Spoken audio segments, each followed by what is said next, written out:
Going to festivals is a lot of fun, dancing and all of the rest, but classes can be tricky. So, in this video, I will help you exactly with that. How to make the most out of your classes in big dance festivals.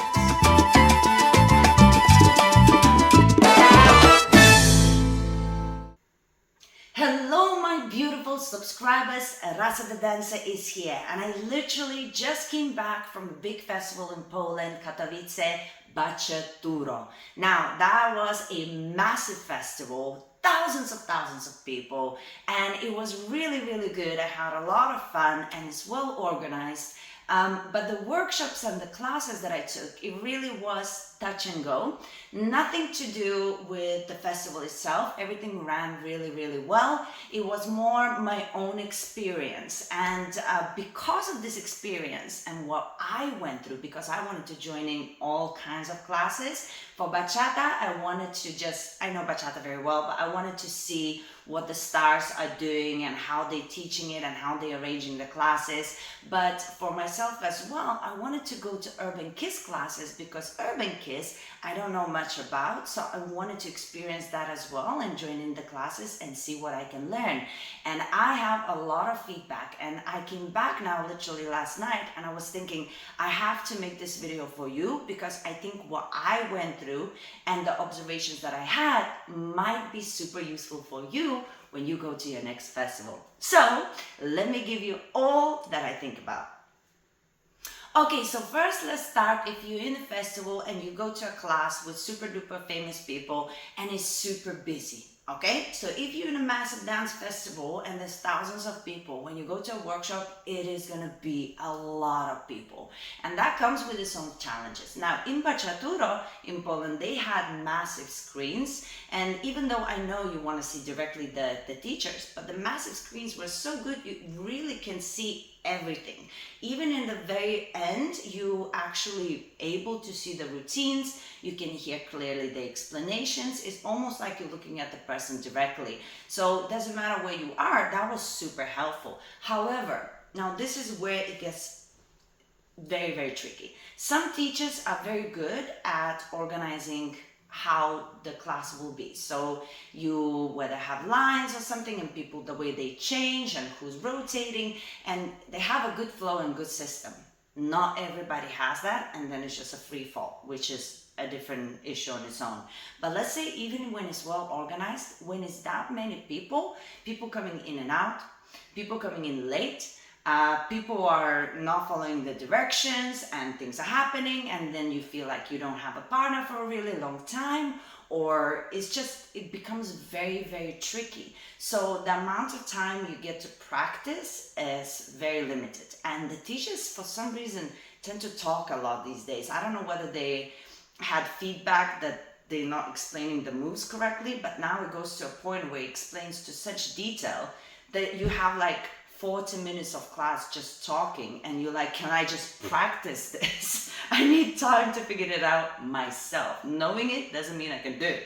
So it's like there's a lot of talking and you don't get to practice, and then the changing of lines and then how many people in between the gaps gets tricky as well. So this is what I think is a good thing to do in a way. There's a flip side to it as well.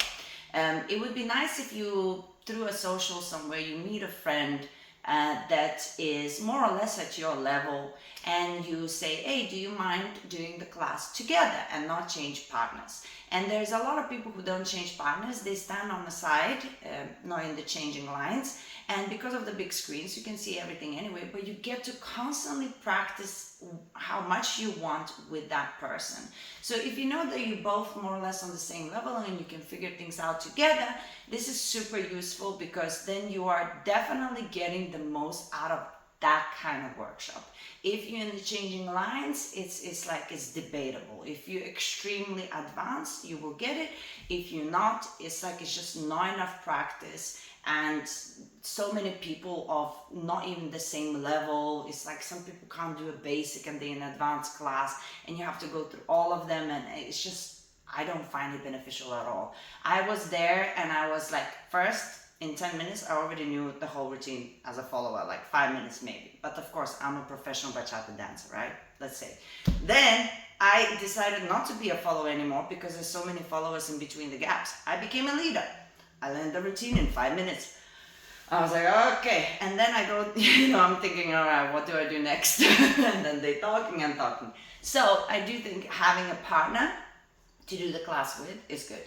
On the flip side, because there's a lot of advanced people or good dancers or people who just partner up with themselves in corners or don't turn up to the class because of not really nice experience in those big massive classes, then the people who are coming there and want to have a good experience don't get a good experience. You know what I mean? It's like a vicious circle. But it is what it is, and you pay money, and if you want to have the best out of this experience, that would be my tip. Now, if you are in a class that is a little bit smaller, like 40 people or something, or 50, I love those kind of classes. Those are my favorite because you actually have a class where you can dance with everybody, you get to talk to the teachers, this ask questions situation because it's a smaller group and the teacher sees you, we're interacting. So I feel like I get much more from those classes. And Urban Kids classes that I joined in, and I joined in super advanced level, they were really, really, for me, much better than those massive thousands of people bachata classes. It was just a waste of time. But those smaller ones, I really, really feel like I got something out of it. However, I think it's very important when you have a smaller group is to be your own representative and speak up when you need to speak up in a nice, cool, smiley, calm, respectful manner. But sometimes you just gotta ask questions or you have to remind the teacher something. And unless you do, you're just standing there and waiting around. Sometimes, the teachers are so important that the students feel like they can't say anything to them. But not me. Not me, no. In Urban Kids, nobody knows me anyway, so I was like, I will say what I need to say. And most likely, if you have something to say, other people thinking that as well. So for example, one teacher in the class, he started teaching without even arranging the class how we're going to be changing partners. And I was like, excuse me, should we arrange this? And then they were like, oh, yeah, so lines, whatever. And then they started teaching. I was like, excuse me, who's changing, leaders or followers? And they're like, oh, leaders, blah, blah, blah. They started teaching. I was like, excuse me, started to interrupt. Which direction are we going? Oh, we're going that way. So, and I was thinking, think about me whatever you want. But I am not going to be in another class when it's a free fall, and then we're wasting time, and I'm just like, no, listen, we're just going to make this happen. And if I have to be the one, so be it, right? I said it in a nice way, and I was smiling and all of the rest. And then also things like they're explaining something, and if you can't see, there's people standing in front of you, I would say, excuse me, can we have the front row down? Excuse me. But you gotta be your own advocate, because if you can't see, and you know that this could be resolved, why not? Or, excuse me, can you show it to our group as well because we can't see? That kind of thing. And usually teachers, they don't mind because they're thinking about teaching. So sometimes they miss out on other things as well. And if you have any questions in the class as well, that would be great as well. But I think being your own advocate, speaking up in a nice, calm, respectful way, definitely will improve your experience in these classes. All right, so this is a big one for me. The thing that I hate the most, is people who are not at their level in the class. For example, you might be improver intermediate, but you're in an advanced class. Or you might be not even intermediate, and you're in advanced class. And I don't care what your reasons are. I really don't. I just don't care. Whether you wanted to experience the superstars and you're like, when will I ever see them again? Then come into the class, sit on the side, take a video of what they're teaching, practice with your friends afterwards, take a picture after the class with the stars. But you don't need to be there in the actual class with everybody else if it's advanced level and you're not. And you know you're not. You know you're not, right? You're just thinking, oh, it's gonna be fine. It's not fine. You're ruining experience for everybody else and you're not learning anything anyway. So that I hate the most. And also, you have to think about the reason the levels sometimes are not good, because people going to the levels that are not for them. So then the people who actually are at the level and they want to be in that level, and they don't come anymore because they don't get the right experience. So try, if you're not an advanced dancer, don't go to advanced classes. Yes, just give some respect to the teachers as well who want to teach more, but they just can't. In Urban Kids, this one teachers, they were like so good, and they bless them. Bless them. They really did a nice routine, and they didn't bring the level down. But like, I swear, I stood like this the whole class because my partners were just, nobody was advanced. There were a few people who were advanced. They walked off because they couldn't take it anymore. So it's just, that is a big thing, enrich the experience for yourself, because at some point you will be advanced. You'll be dancing a long time, and finally you're going to go to that class and you will be disappointed because other people will be doing this to you too. So try to find your level, learn, then put things in your pocket, because if you're at your level, you actually will remember what you've learned.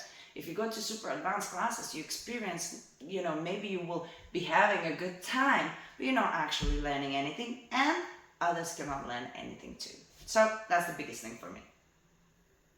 And final little point is, I think it's very nice from the beginning of the festival to make some friends, like before the class, introduce yourself to some people, chat with them, say your name, ask their name. After the classes as well, say to somebody, oh, do you mind before or after the classes? We practice a little bit, because if you do that kind of interaction with people that go to those classes, through the weekend, you will see those people in other classes too, and you immediately will have that connection and bond, and they will be happy to practice with you too. So I think that also really helps you experience in classes, because when you make friends and you get to know people there, you actually get a nice feedback, and you get people to practice with, and then in the social later that night, you get to dance with them and maybe practice routines as well. So making friends and being nice to people and putting yourself out there and not just sitting there and just watching everything pass by, I think is a very, very good thing as well. Well, I had to share this with you because I'm just fresh from Poland. But if you have anything else that you think I missed out, but that would be really helpful for other people, leave a comment. This channel, as you guys know, is to improve our experience as dancers and, grow the community in a nice educational way. So if you have anything to add to this video, leave a comment. And guys, of course, subscribe to the channel and give me some likes. Algorithm likes it when you like the videos. It helps me. And guys, I'm gonna leave you here with other videos for how to improve your Congress experience and what kind of things you actually need to bring to a Congress. So make sure you watch those, and I will see you in another video. Mwah!